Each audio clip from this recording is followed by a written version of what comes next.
আপনি সিদ্দিকী মানে কি? সাইম সিদ্দিকী, সিদ্দিকী মানে হচ্ছে সত্যবাদী। তা আপনি তো হচ্ছেন সত্যবাদী লোক। যদি আপনিই মিথ্যার আশ্রয় নেন, তাহলে আর লোকগুলো কি করে? দেখেন, আপনার যদি ক্ষমতা থাকে। তা এখন তো তিনি ভিত করে দেখিয়েছেন।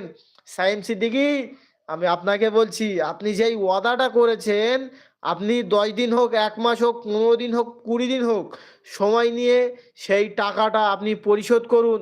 কারণ আপনি দেখুন, সাইম সিদ্দিকী ভেবেছিলেন ইনি নবান্নর সাথে রয়েছেন, সেই জন্য ইনি করতে পারবেন না, এটা নবান্নর একটা চাল।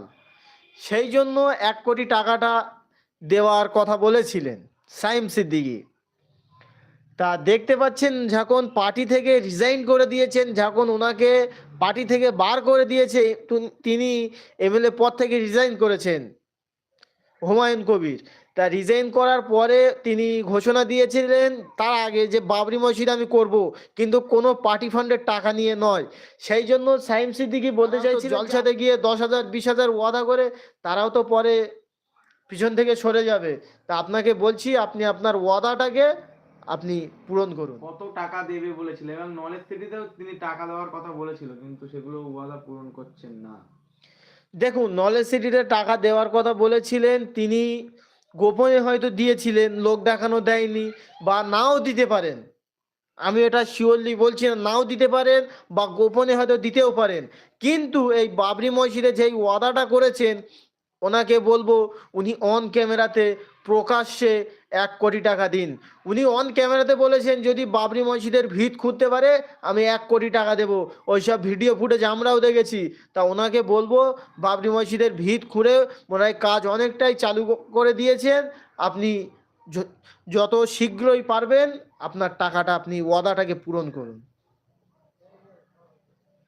অনেকে লিখছেন এর আগেও তিনি অনেকবার এভাবে নলেজ সিটিতে টাকা দেওয়ার কথা বলেছেন, কিন্তু দেয়নি। কি বলবেন এই বিষয়টা? দেখুন, তাহলে আমি বলতে চাইছি যে উনি একজন সিদ্দিকী মানে সত্যবাদী, উনি একজন সত্যবাদী লোক হয়ে এভাবে মিথ্যে কথায় মিথ্যেবাদী হচ্ছেন কেন? সত্যবাদী লোক হয়ে মিথ্যার আশ্রয় নিচ্ছেন কেন আপনি? আপনি ওয়াদা করছেন, এটা তো আল্লাহর কাছে গুনাহ করছেন, আপনি শিরক করছেন আমার মতে বলে। কারণ আপনি যখন টাকাটা দেবেন না, তাহলে আপনার ওয়াদা করার দরকারটা কি ছিল?